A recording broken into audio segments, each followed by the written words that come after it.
Alright guys, so usually when I make these kind of videos, it's usually when a new hot product comes out. I try to think outside the box a little bit and I try to cover things from a different angle, mainly because I know I'm not your first click. I know you might have watched a whole bunch of videos and you found your way onto this one. So I hope I can offer something a little bit unique in my iPhone 15 coverage. So let's just get right into it. First, let's start with this new color. The iPhone 15 gets a special new glass that Apple developed. It's kind of more than you think though. So usually the way it works, it's actually the panel itself that has the color and the glass is usually clear. But Apple did something a little bit different with the 15 series where the color is actually built into the glass itself. So if you can see the iPhone 15 from this angle, you can actually see the pink in the protruding area by where the camera is.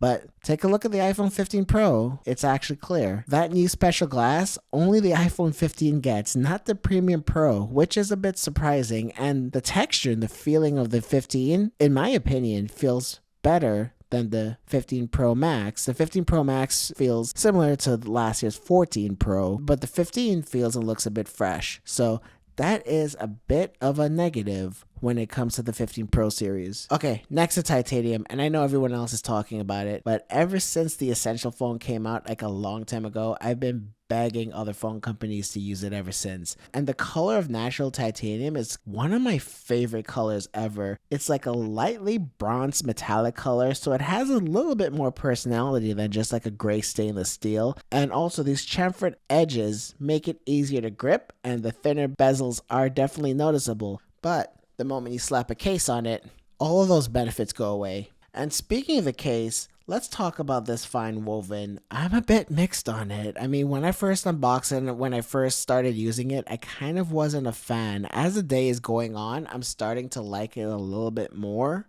But it kind of feels a little bit scratchy and like textury on my hand. It kind of like, I don't know, it kind of like crawls my skin a little bit as as my hand kind of moves around it. And it's not very grippy either. I feel like it's fairly slippery and it's made out of different materials. It doesn't seem like it's like one piece of material that's put together. It doesn't feel like a $60 product. But I mean, I'm gonna keep on using it, and by the time I'm ready to do the full review, I'll let you guys know. You can see the really fine texture throughout, and it does look cool. I have handed it to a few people, and they said they liked it a lot more than I do. Maybe I just missed the leather cases a little bit, so I think I just need some time to get used to it. All right, and here's actually another con that I haven't really seen anyone talk about. The iPhone 15 Pro Max is a little bit top heavy. It's not very well balanced. It seems like it wants to tip over on the camera side. I mean, probably because of these new large sensors and that prism periscope type of lens on the 15 Pro Max. So as you can see in some of my footage, just as I'm using it normally, there's been a few times where it just kind of wanted to tip over on its own. And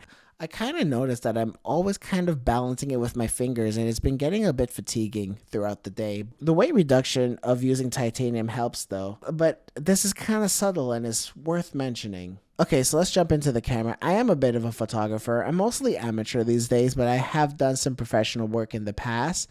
So I'm going to spend some time analyzing the quality of these photos, but in a different video. I've only had this for one day and I'm not ready yet. But one thing that they have not fixed though is the minimal focus distance. And I'll kind of show you what that means right now. So as you're trying to take a picture of something, as you get closer, the camera gets blurry. It wants to take you to the macro lens, and the macro lens is fine, but it's just not nearly as good. And in certain apps, like if like in your banking app, you don't have access to switch lenses. So if you're trying to take a picture of a credit card or a picture of a check to deposit it, and you try to get in close, everything starts to get blurry. If you have an iPhone 14 Pro, you definitely know what I'm talking about. If you're trying to scan documents, I was really hoping that they would fix that. This is an issue with the lens, not necessarily the sensor. In the photography world, we call this the minimum focusing distance, and this is just quite poor, actually, I should say. So as you can see, it gets blurry here. But let me just pull out my Sony Xperia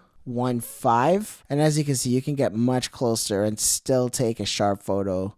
And that really makes a difference, not just for photography, but just for quality of life when you're scanning a QR code, or like I said, like I had to take a picture of my driver's license once, and it was kind of a pain. This is something that no other phone reviewer talks about, and This kind of drove me crazy last year when I was using the iPhone 14 Pro, and there's a lot of times when I see like my normal friends who aren't into tech kind of struggle with this, and they don't realize why it's not working. They just know that they just know that the pictures keep on coming out blurry, and they're not sure why. So maybe in the iPhone 16. And here's a regular iPhone 15 again. Let's see if this does any better. So it actually does a lot better. It's kind of a shame that the iPhone 15 does a better job with this. Okay, well, back to some positives. Apple touted that they addressed the lens flare, and they did. As you can see here on the selfie camera, that didn't get the treatment. Only the cameras on the back did. So in this one scene, you can see that the front-facing camera is, but the main camera did much, much better. It's much, much better controlled. I mean, you're still seeing a few little dots here and there, but now it kind of looks a little bit more artistic instead of distracting. The only problem is there's still some coma smearing. I think that's a technical term for it, where the sun rays are kind of passing through my face. It ends up looking a little bit hazy and not as sharp.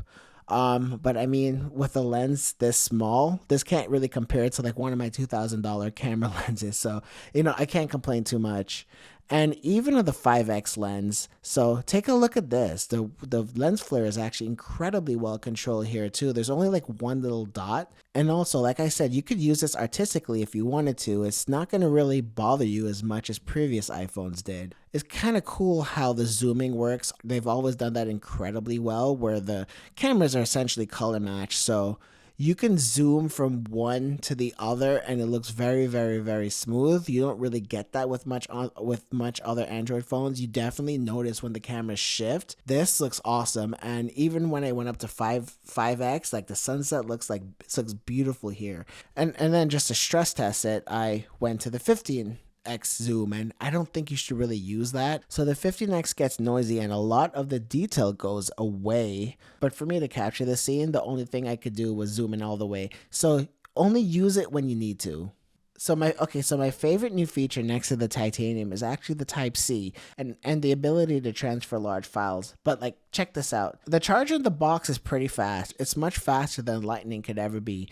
But I used this $40 Anker Thunderbolt cable that I got from Amazon, and things transferred way faster. While it took me like a minute to transfer some files, when I used the Thunderbolt cable, it transferred almost instantly. So now the iPhone doesn't support Thunderbolt, but I wanted to use the Thunderbolt cable because I know that that's guaranteed to be the fastest cable that I can possibly buy today. So first of all, I don't use Macs. I prefer Windows. So I don't have AirDrop. And AirDrop isn't that fast. I mean, it's fairly fast and it's convenient. It's faster than Lightning, but anything is at this point. But with large ProRes files or even a regular video that might be 20-25 minutes long, it takes forever, and it many times fails using AirDrop. And with Lightning, it's not possible. You'll just be sitting there transferring forever. I can guarantee a lot of people using their phone within like a 3 to 4 year span, you're going to want to transfer a large file quickly. So I'm really happy that this is here, and I wish that Apple included a proper cable in the box. So performance. I didn't plan on spending much time on this, but I have noticed that the iPhone 15 Pro Max is getting a little bit warm. Typically when I'm doing something intense, like when I'm recording some video or when I just got the phone and it was loading everything up for the first time, it got incredibly warm, and this case felt incredibly warm too. So that's when I was like, all right, I got to figure out what's going on here. And also when I was charging it, it got pretty hot to the touch too. So I decided to run Wildlife Extreme on the iPhone 14 Pro and the 15 Pro Max. And what I found was interesting. I mean, if you just look at these numbers here, I feel like a lot of reviewers would just look at it and say, oh, the iPhone 15 Pro Max got a higher score, so that means it's better. Well, let's take a look at them. So as you can see, the max FPS on the 15 Pro Max goes a bit above 30, but on the 14 Pro, it gets about 24. But take a look at these dips here. And especially towards the end, the iPhone 15 Pro Max went down to around 10 frames per second, while the iPhone 14 Pro never really wants to go below 15 or 16. So I ran the same benchmark on my Sony Xperia 1 5. This is one of the better performing phones out there, except for maybe the ROG Phone 7, you can see that the frame rate is a little bit more consistent. But with Android, I'm actually able to look at the temperatures.